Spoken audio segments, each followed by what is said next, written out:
Hello and welcome back to my channel. Today's video is a little bit different. It's all about curiosity and trying out some old art supplies I found. I stumbled upon mystery art supply box. It looked pretty old and the listing did not confirm if the supplies were still good or not. The price wasn't bad, but I decided to message the seller anyway and asked if she would be willing to lower the price since I was not sure if the paints had gone bad. She agreed and I bought it.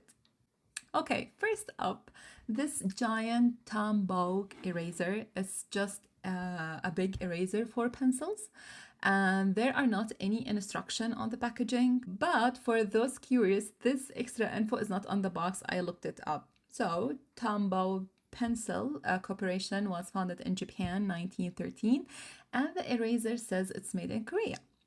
Tombow has several sub-brands like Mono, Pit, and Zoom. Their Mono line, which includes famous eraser, was introduced in 1963. Next, we have Prismacolor NuPastels. This set was made in 1997. These are firm pastels designed to be cleaner and stronger than regular soft pastel. They are rich, creamy, and easy to blend with less breakage. I first tried them on watercolor paper, but they were hard to blend. Then I switched to smooth white cardstock and they perform so much better.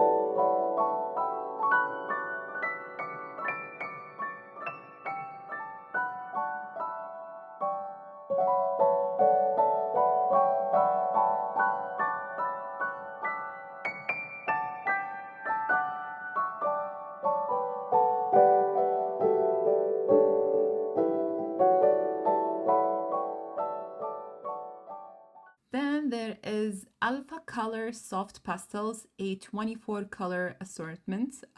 These are soft pastels labeled as suitable for paper, cloth, and even ceramics. I'm not sure how a pastel can work on ceramics. Again, none of this on the box, just information I found and I wanted to share. They are rich in pigment, have a dense consistency, blend easily, and are non-toxic. I tested them and wow, they blend beautifully even when layering colors. I even brought in the NuPastels by Prisma for a side-by-side blend test. And while the NuPastels were a little harder to swatch on the side, check out how flawless the NuPastels blend looks. Then I tested the Holbein Semi-Hard Pastel, and these were the worst of the bunch. They were hard to swatch and blending was rough, so the second color just wouldn't blend smoothly. Now onto Crayola Portfolio Series Oil Pastels. These are actually marked as water-soluble, so you can use them for both dry and watercolor effects. Again, the extra details here are not on the box. From my research, this product was introduced in 2013. They are known for being creamy, blendable, and great for all skill levels. I tried them on smooth paper. They felt really creamy and intense, but they did not dissolve in water like I expected. I also tried Altoonu watercolor with them. Not great. Only a little color was released. The back of the box shows a few techniques, but personally, I will just use them dry. They blend nicely with just a finger.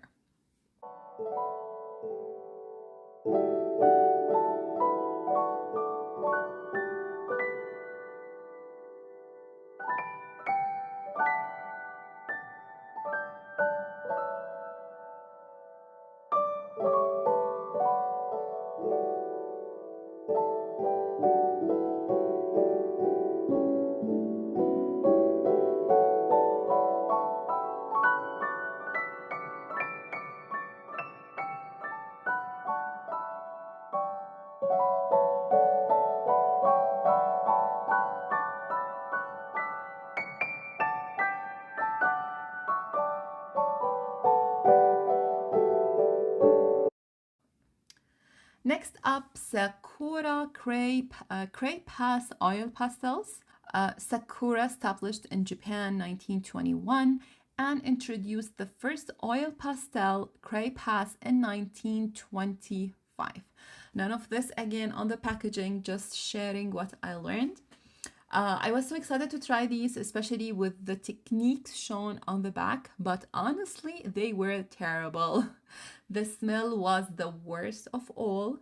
The texture was hard and they barely worked on paper. They say to use an oil solvent, but even off camera on smooth paper, the color just slipped around and did not blend well. Unfortunately, this one going in the trash.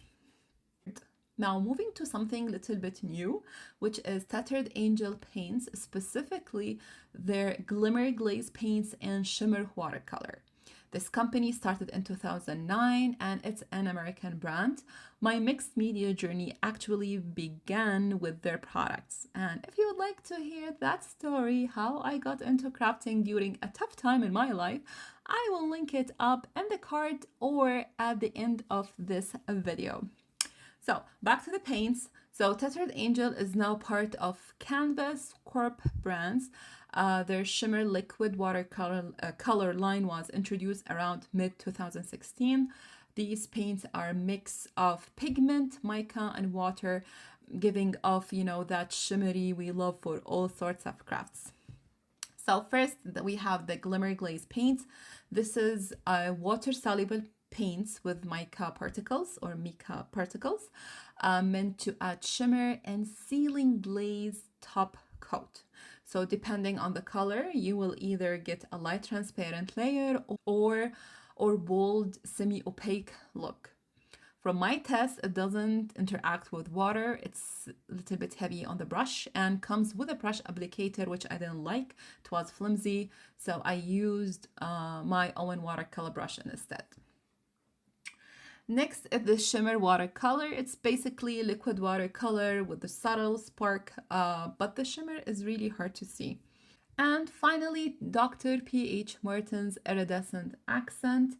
I could not find much information about this exact product, but based on what I researched, it seems similar to their iridescent calligraphy colors. The shimmering, highly reflective inks for dark surfaces. These are pigment-based, waterproof, and not meant for fountain pens. I thought they were watercolor at first, but no, they are more like liquid acrylics. They are heavy, sticky, and honestly a bit gluey. One color even had chunks that needed mixing with a knife.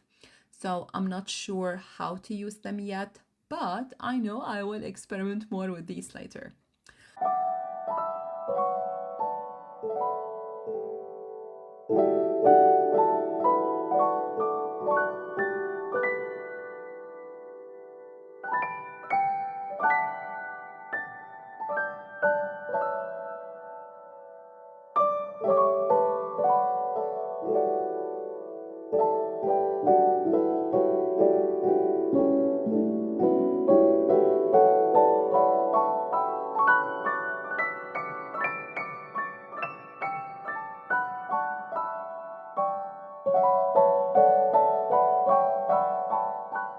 Wrap it all up, I turned all the color swatches into an art journal pages using die cuts, stencils, black gel pen, white acrylic paint, and 3D paint accents by Tonic Studios. I love turning test pages into something creative. Thanks for watching, and I will see you next time.